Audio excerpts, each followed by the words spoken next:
Hi, everybody. Welcome to From Illumination to Innovation. I'm Stephanie Crane, also the Corporate Mystic. And today we are going to be exploring episode 5 of our 5-part HR series, HR, the Good, the Bad, and the Potential. Today's episode, we are talking about the future of HR, and we are asking, is HR still human? Mm-hmm. And I'm going to toss it over to Shaniqua to introduce our guest. Hello, everyone. It's me, Shaniqua Brown, the founder of Elevated TA, and we have the lovely Emma Garcia here with us today. Thank you so much. We're delighted to have you here with us. It's a delight to be here. Thank you. Well, as Stephanie mentioned, we're going to be discovering and diving deep into is the future of HR human?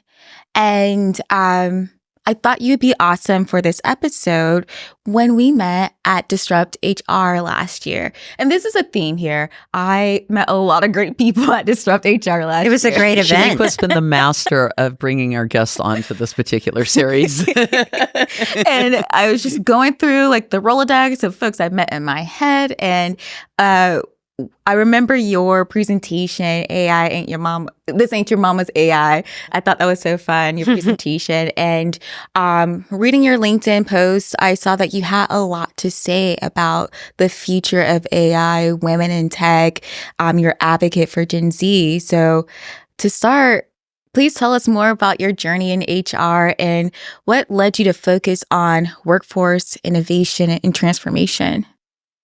Okay. Hello, everyone.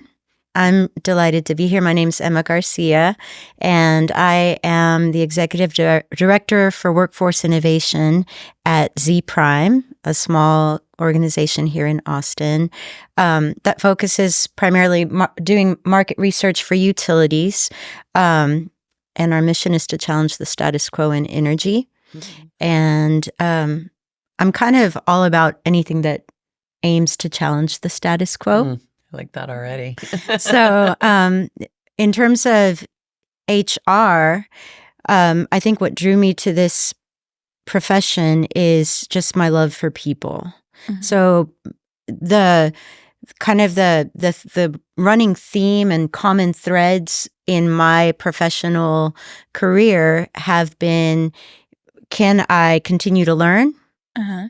Is there something for me to teach, some value that I can bring? And are there people involved? And so that's really, it's a heart-centric approach that I bring to working with our team and working with people, working with organizations, because people are the core of all that we do. I think that's beautiful. I love that you were focused. Are there people there? It seems like that's where you want to make things better, like challenging the status quo, I'd assume. Like, how do you make it better for the people? Mm-hmm. You have such a tender heart. Thank you. And I love your question. Like, will HR still be human? It is, I think it's a valid question when we look at how much technology can possibly impact this. And also, it plays a little to the, you hear a lot of people say, are we going to put human back into human resources? And I hear people bring that up a lot as if it's already no longer human. And I think that's, the crux of that, where people get afraid of what technology is going to do to further distance sort of that humanity aspect. And like we've talked about in previous episodes, so many people who go into HR do so because they love people. That, just like you said, because that's what they really love. Mm-hmm. But the challenges that sometimes come up in organizations, really create, I think, that challenge of perspective. Mm-hmm. Yeah, I think that a lot of what will shape the future of this industry is like what is the intention behind the technologies being used? Mm-hmm. So are we working to make employee experience a more human, whole experience, embracing the entire human? In that case, then I think it will be more human. The more technology we bring in to take care of the things that humans don't generally like to do, right? So when you think of a lot of human resources tasks, a lot of them are administrative. That doesn't speak to our creative ability, to our creative expression, to the heart. It's pretty mundane and monotonous. Absolutely. So if we can assign those tasks and automate them and have artificial intelligence and data analytics help us perform those boring and mundane tasks, then we can do the more human-centric stuff. I'm curious about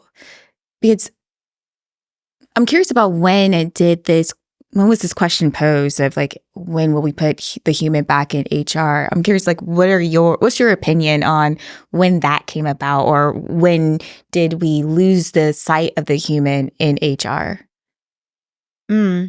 That's a really good question. I don't know, like, quantitatively when that happened. What I can speak to is like these kind of informal interviews that I've conducted over the years, and just asking employees, how do you feel about HR? What do you think about HR? And a large majority of the people that I've interviewed or surveyed feel that HR is kind of at odds with the employee and more in line with supporting the business. Like, they have to take care of the E-suite. They have to take care of, the C-suite. They have to take care of the business priorities and objectives. And so it's kind of like a us versus them. Right. And honestly, I've gotten a lot of employees say, HR doesn't know shit. Like, I go to ask them questions and they don't know, or they don't care, right? So I think that taking the human out of it goes way back before technology really was a thing. I don't know. I mean, I could understand where you're coming from with that. As a recruiter, I've worked a lot with HR business partners, and when I've had a few instances where I've needed my HR business partner to provide feedback to a hiring client on the way that they were interviewing candidates or prospective employees, and it just didn't seem like my HR business partner cared or saw my challenge as an actual issue for the business. So, albeit as a recruiter, I'm still a part of HR. I am still an employee, and I went to HR with an issue and I had an experience where I didn't feel like they cared, and it did feel like they wanted to protect the ideology of this leader, this executive, over what we needed to do and accomplish as a business. I mean, I worked for an organization several years ago, and they brought in a new executive HR person, and within a week, they had actually put badge locks on the HR doors. Really? They really did. And one of our team members actually they got together and they made a really great based on the Office video. But one of the things that they mocked was the fact they were like, we're going to go talk to HR. And then they go and they like can't get in. And the joke is like HR's on the other side going like, no, we're not going to talk to you. But it's like, I always say, when something becomes a running joke, it's actually no longer funny. And it's really a problem. I mean, that was quite a while ago. Going back to what you were saying about technology and kind of taking away that mundane task to sort of bring humanity back in. I mean, as a creative and somebody who I'm a solopreneur, and I use AI immensely in my job, and certainly in the humanity space of AI, creatives are very, there's a lot of fear in that space for creatives, and same thing, there's a lot of enthusiasm. And I try not to approach anything with fear. I try to really approach it with curiosity and enthusiasm. And when I think about, outside of just pure creativity, like looking at things like what it could do for businesses, or even if you do any research at all into what AI is doing in medical industries and things like that, like there's just some phenomenal work that is happening with AI that I always try to remind people, humans are responsible for AI. We are responsible as a collective for raising this child that we have created. And so we can contribute to the humanity of AI just as much as we can sit back and just let other people do it all and be afraid. And so I just want to be a participant in that. I was just curious, like, as you're becoming more engaged with AI and doing more with it, what is sort of the response you get from your peers or from the people around? How much are you having to educate, or are people enthused about it, or do you get fear response? Like what? Oh, absolutely. Yeah. Absolutely. And I work in a very progressive organization. I mean, I mentioned our mission is to challenge the status quo. Yeah. And we're having a really hard time with having our team adopt AI technologies and tools. They feel threatened. They also are concerned about the ethics behind it. You know, the where, you know, where was the data sourced from that these models were trained on? There's a lot of resistance. I just released a survey for our team, and I mean, this hasn't changed since last year when I met you. That was in November. And I think I had a slide that was actually created by Midjourney. I used Midjourney to create the picture of a cricket sitting at a computer because it went right in line with where I said I surveyed our team and I got crickets. I just released another survey on Monday. I said, I'd love to have your responses by Thursday. Nothing. Still? No, they don't want to talk about it. It's almost like, you know, wanting to just pretend this is going to go away, but it's not going to go No, away. it's not going to go away. And so will we participate in shaping the direction of these models, in shaping the way that they're used and the way that we can benefit from them? And we have to give our feedback in order for that to happen. Have you connected with Beth White, the CEO of MeetBeBot? Yes. Because she's the leader. Her and I think a few other individuals came together to create the group Ethical AI for HR. And it's a mixture of various professionals from legal, IT, HR professionals, where they're all coming together to connect and discuss how can we make AI essentially more ethical? And I'm curious, like, what are some of as a business leader, you're a leader of HR, you're working in an industry that's challenging the status quo. How do you, when you're thinking about ethics, like, how do you use AI, and how would you go about encouraging your team to lean in versus being afraid or fearful of AI, the use? So one example that I can speak to is I shared with my team, sort of to entice engagement with the survey. Have you guys used the audio version for ChatGPT? I haven't played with it yet. I'm familiar with it, but I haven't really used it heavily. So do you mind if I show you something? No, real please, quick? go right ahead. Okay. So this is, I'll just basically redo what I did yesterday, and then I put it in our random channel in Slack, just so that they could see the potential. So that's super cool. Just hold on just a second. It's connecting. And neither one of you have used this feature yet? Not yet. I've been sick all week, but I usually use AI. I use ChatGPT every single day. Like, I've got so many as a matter of fact, it's like my friend now. I don't even. I'm nice to it, and we talk back and forth, and so I just haven't. So I don't know that I have a connection in here. Are we sort of in a dungeon? Oh yeah, possibly. That would be kind of. We could be possibly. Okay. So this is a good example of how AI can fail. Right? Like, you need to have connectivity. And if we don't have connection to broadband, we're not going to be able to use AI, which speaks to the disadvantages of, here we go. I'm trying to figure out, no, it says poor connection. Okay. So I'm going to circle around this to get to my point. But what happened here, where I was trying to show you a feature that I shared with my team, it worked yesterday.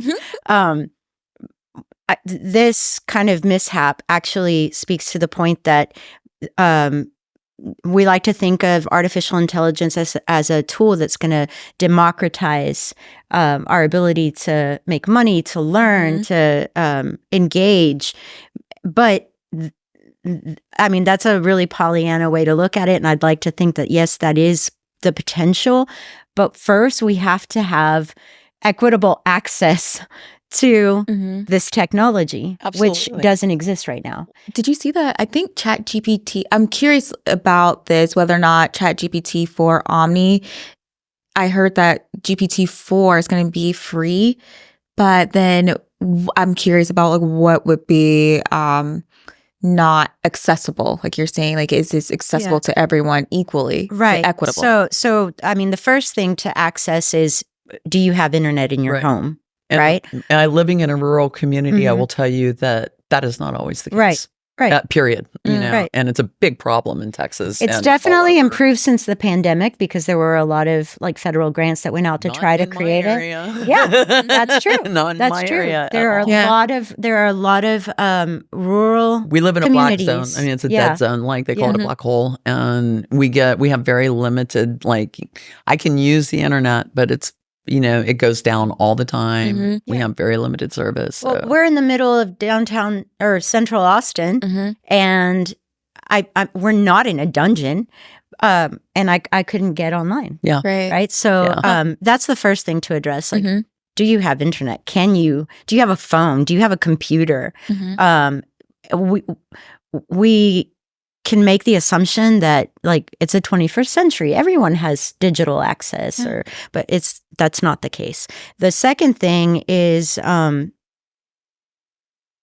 once you have the tools and the method to access the thing, do you know how to use it? There are people that will have a greater advantage because they're just digital. Their digital literacy is so much better. Right. And then once you access it, are you using the pro version, the paid version, or the free version? And what are the advantages or disadvantages? If you can't afford to pay $20 a month, then you're going to be limited as to how many inquiries you can make.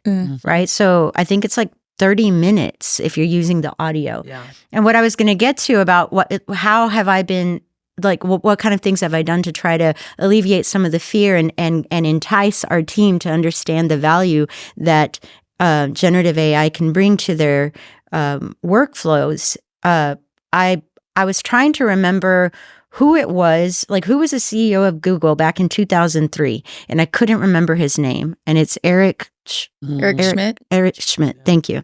Yeah. Yeah, Eric Schmidt. I couldn't remember it, and I was like, my chat GPT-4, I'd like to be able to say like Siri or Alexa. I'm not there yet. Like it doesn't have a name, but I'm like, tell me, I'm trying to remember who was the CEO in 2003 of Google who famously said something like, the amount of content creation that humans create in 2 days is equivalent to the amount of content that was created since the dawn of civilization until 2003. I remember that And quote. This was before, oh my gosh, it was before YouTube. Yeah. YouTube didn't exist yet. Yeah. It was before Instagram. It was before TikTok. So then I was like, try to take that quote. So she was talking, I chose a female voice. She was talking to me, and I wish I could share that with you because it sounds so cool. But she's talking to me and lets me know it was Eric Schmidt, and I kind of butched the quote, and she told me the actual quote. And then I said, okay, so take this information, considering what we have now with the advent of generative AI, Instagram, YouTube, TikTok, like how much data are we producing now? How much content are we producing now in comparison to what was said in 2003? And the answer was like, it's impossible to quantify. I believe that. Whoa. I believe that. And just so you know, I named my AI Gen AI or Janae. Oh. And I actually created her as an assistant. And so when I have Gen AI do something, when I have Gen A do something for me, I actually publish it that way, like my assistant. I actually know her name is Brigitte. She's a coach, and she just certified through ICF an AI coaching program. And it's fascinating, and it is for one-to-one coaching with AI. And I mean, AI is being used in just so many incredible ways in terms of how it can really truly reach humans. But to your point, accessibility and also knowledge, the ability to work with it is critical.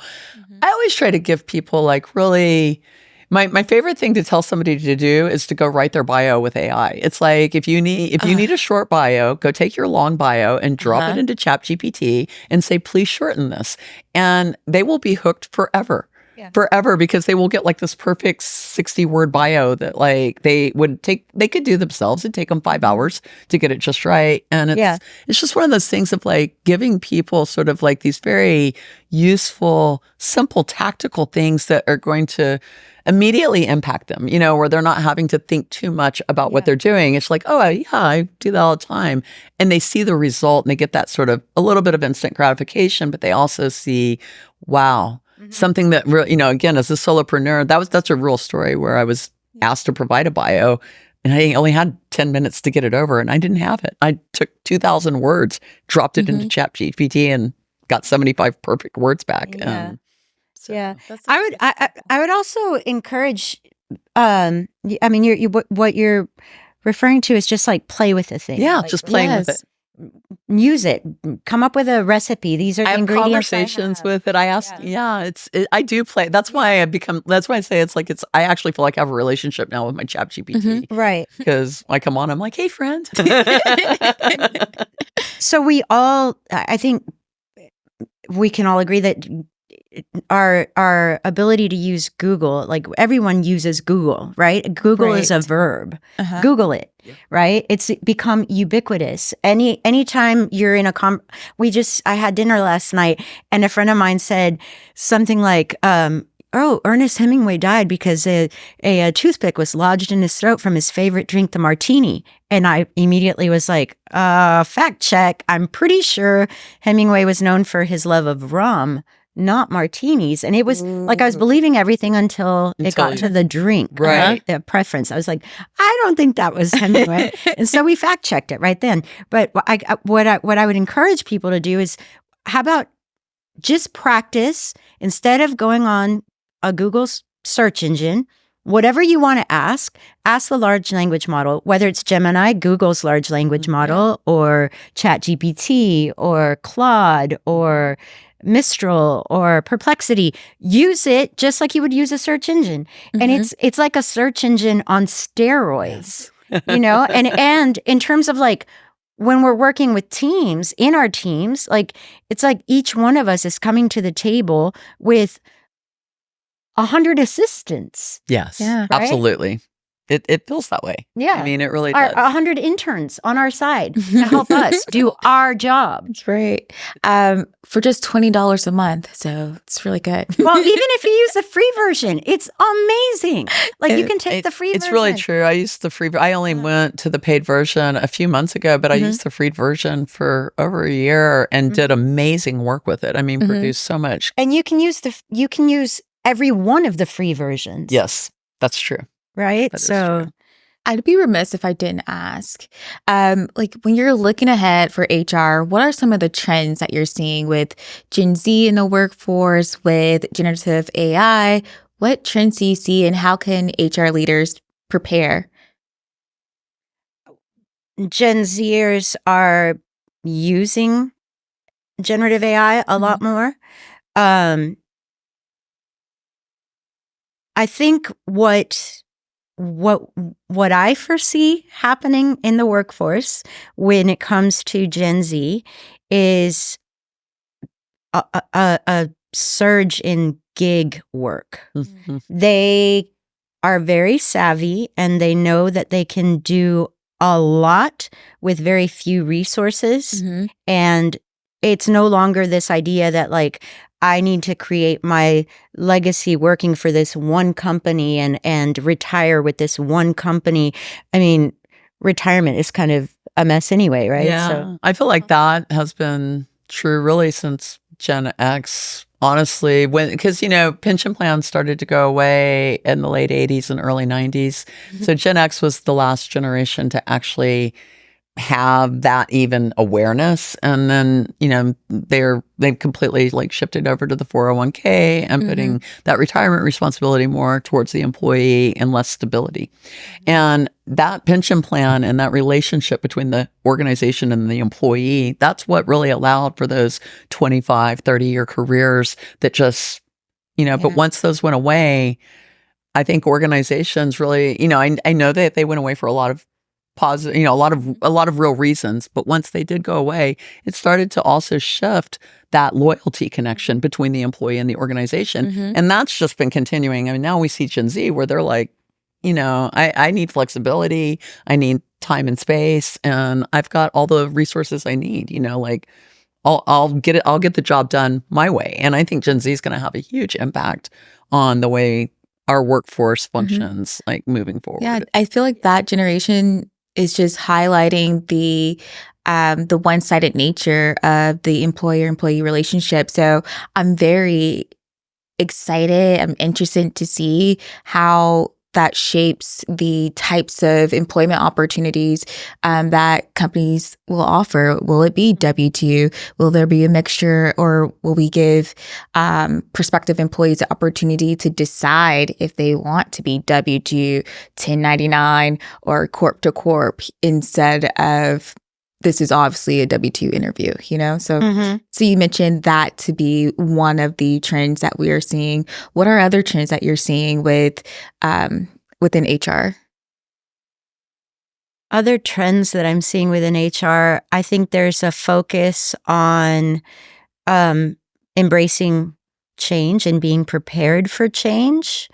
At least that's what I'm hoping, that more organizations will adapt agile methodologies. With the pandemic, change was just forced upon all of us.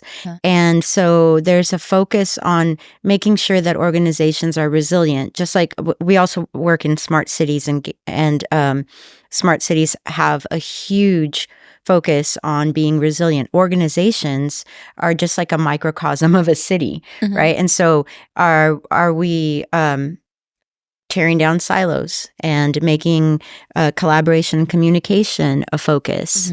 I think that's a huge trend that's on the upswing. Just I hope. Yes. Hopefully no more padlocks on the door. Which, by the way, they did remove it. I would like to see the video that your colleague made. It's got to be out there somewhere. I've actually been able to locate it before, so I will look for it again because it's well done. I'm a big fan of The Office. It is well done. They did a brilliant job. So yeah, hopefully no more padlocks on the door. So just more transparency, more frequent, rapid feedback loops so that we can make these adjustments. And I think that the trends that I'm speaking to are all kind of founded on the fact that we're human. We don't like change. It's scary, but it's a thing. And we can't get around necessary. it. Change is life, and it is becoming it's happening a lot faster. And we want to be prepared for it. I'm curious in terms of everything you just described. To me, it seems like though for all of that to be happening, HR's got to be taking more of a leadership role within organizations. Yeah. Otherwise, I don't see how that's really moving forward. So do you see that as a trend as well? Do you see leadership and HR? We have chief heart officers now, right? It's what I would like to see is, and apologies to disrupt HR, and just I would like for HR to go away. And I think that it needs to be the name needs to reflect our strategic leadership role within the organization. And right now, it's obviously resources. It's like humans are more than just a resource, right? They're the heart of the organization. And I'd like it to be something like workforce strategy and innovation. And then within that, we have like the different buckets, whether it's professional development, employee engagement, performance management. I like that. And I also, when you talk about change, it's like when something's like we talked about when it becomes a running joke, maybe it is time to really reevaluate, and there is a real opportunity there to sort of expand on what HR means and shift people's perspective at the same time. Yeah, I mean, we're talking about the future of HR, and yet there hasn't been any kind of like real adjustment to the like. Culturally, that's not a really appropriate term.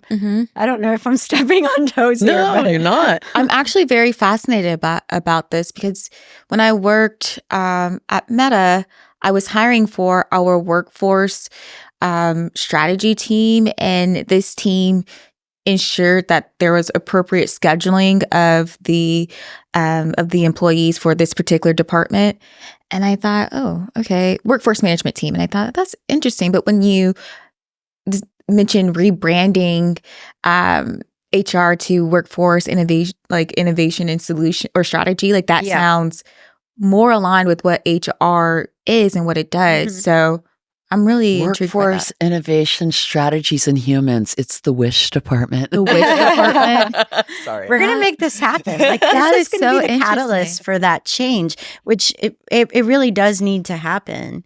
People are really thrilled about being a resource to a company that may or may not ensure that you're paid a fair wage, may or may not allow you to take time off. It just doesn't seem like a department. It seems like this department is the fall guy for the executives to make inhumane decisions. Well, and also to make the profits, right? So I spoke a little bit about this at the presentation that I gave at Disrupt HR, is that with technology comes increased productivity.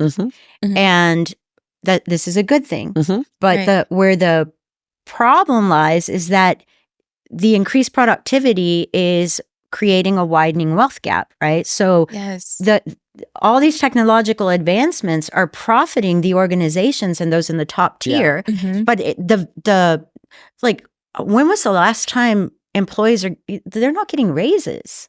No, actually. And inflation's happening. I am terrible with numbers, but I did a recent check on the disparity between the CEO and the employee, the average disparity right now. And it's something that made me nauseated. It was just like some huge, ridiculous number that just didn't make sense. And that widening wealth gap, that disparity definitely places the employee in this like resource place that's not, we're more than resources to make the organization money. I'm very big on truth and transparency, and I've said this before, that I believe that there should be human asset management, and that's what they should call it. It should reside in finance, and it shouldn't have anything to do with what HR does. It's a separate thing, and it has more to do with what you're describing, which is humans as numbers. And there is a relevancy there in business. I mean, they are that, you're running a business and you need resources of all kinds, which include people. And from a finance perspective, you have to mitigate and manage that, and that's fine. But to mix all of that in the context of HR with everything else that happens with that individual, I think is very confusing, both for the people, the employees, and for HR. I just feel like that's where it gets so caught up into people not being people in the business. And, I think there's a real benefit for us to look at like shifting that perspective. Yeah, and it that speaks to like the work that we will be doing as more of the tasks that HR is responsible for becomes automated. As more of those tasks are taken care of by machine learning or AI. So you brought up Beth. A lot of what like the people that were knocking on the door with the padlock, like the questions that they were asking, they don't actually need a human to answer those questions, right? It's just data. It's like it's in some manual, it's in some like unstructured like place in the drive dungeon or whatever. But yeah, but if you take all that unstructured data and do something like what Beth's team's working on, which is creating essentially a chatbot that can take all this unstructured data and provide meaning to the data, so that now, you know, maybe I'm going on parental leave and I don't remember some aspect of it, and I just go into the chatbot and I don't have to go knock on, I mean, nobody knocks on anyone's door anymore because we all work remote mostly. Not everyone, but a lot of us do. And so you don't Slack message your manager or whatever. You just go on the chatbot and you ask the question, and there you get the answer. So then what is human resources doing, or what is workforce strategy and innovation doing, right? They're working on creating experiences for the employee that makes, maybe we're wanting to solve for that lack of loyalty, right? Well, maybe we're wanting to solve for how to make our place of employment a place where the entire person feels at home. Where you hear this all the time, where the CEO says, "Oh, we're a family," but are we? Are we a family? I always find that to be a very kind of not. I never feel good when I'm in an organization that says we're a family. It's more of like a dysfunctional family. Yeah, in my experience, when they say that, that's usually the case. And I don't think that there's a need for that. I think that we can be a community and we can be a team. We can be, you know, I mean, I played softball for years and we never called ourselves family, but you know, I loved them like sisters, right? Like, yeah. But we were a team and we had a mission. You accomplished the mission. We were badass at it. So, you know, it's like, I think that that's okay. But to your point, to develop that culture and to be engaged with the needs of the actual employee. And because, you know, I think it's Gallup. I could be misquoting this. I do have it. That we'll put it in the notes, but and like last year, the study was $1.8 trillion lost in voluntary employee turnover.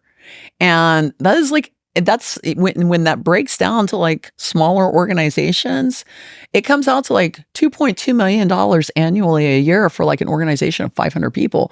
That's a substantial amount of loss when you think about the cost of training, the cost of replacing, recruiting, all of those things due to employees just being dissatisfied with their work or having poor managers and not taking it anymore or whatever.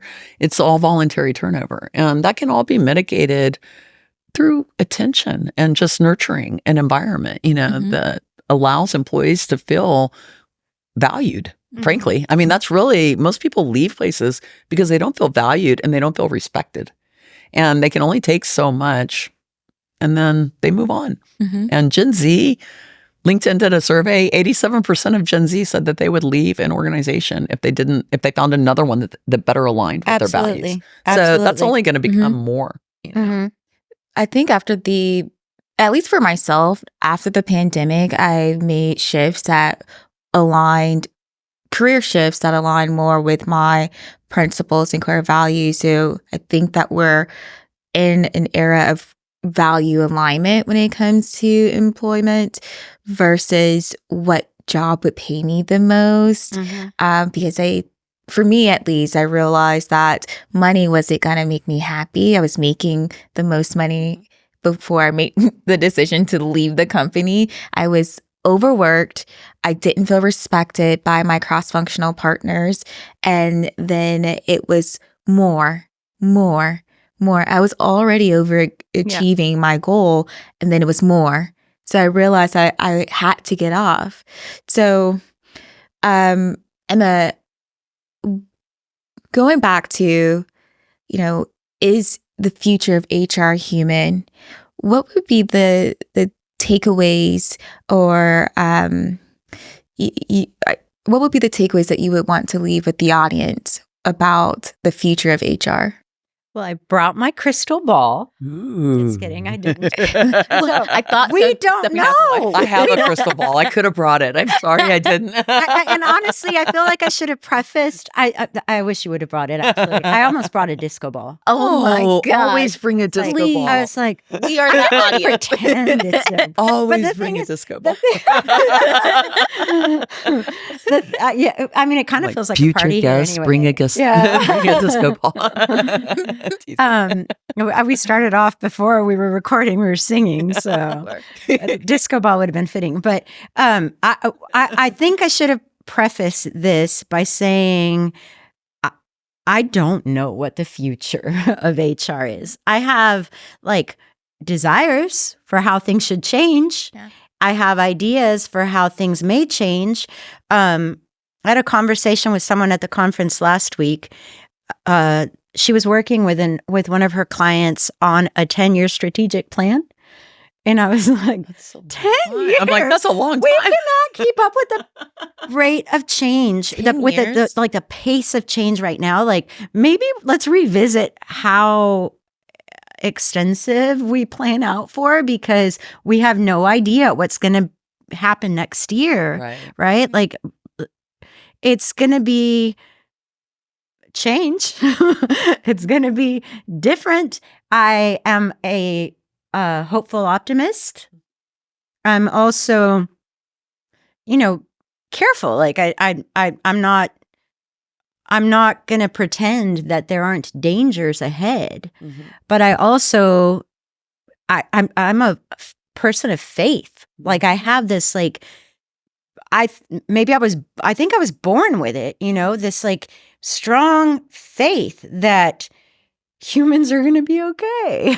I am right there with you. And I'm so honestly grateful to hear you say that, because I hear so many people, I always tell somebody, when you're disparaging humans, you're disparaging yourself. Mm-hmm. And I really believe in people a lot. I believe in the best of people. Yeah. And so I love that. You're in great company here, because I believe in a utopia.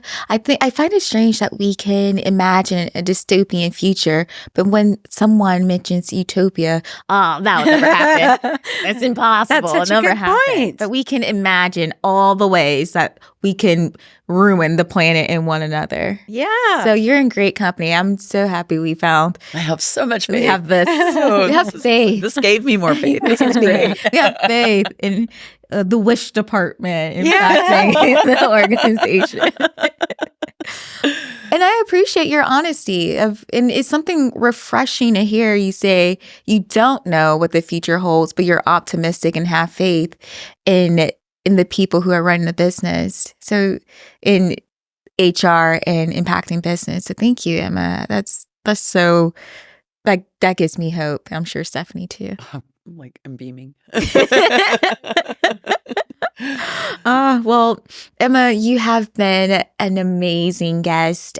We could talk about this all day because there's so many changes that have happened since we sat down, I'm pretty sure, with what's going on in the world. So thank you so much. I feel like this is going to become an annual series that we do. It has to be. We have to be revisiting this to see what happens. I love this right? idea. And Yeah. it's like, We have to make wish work. Make wish work.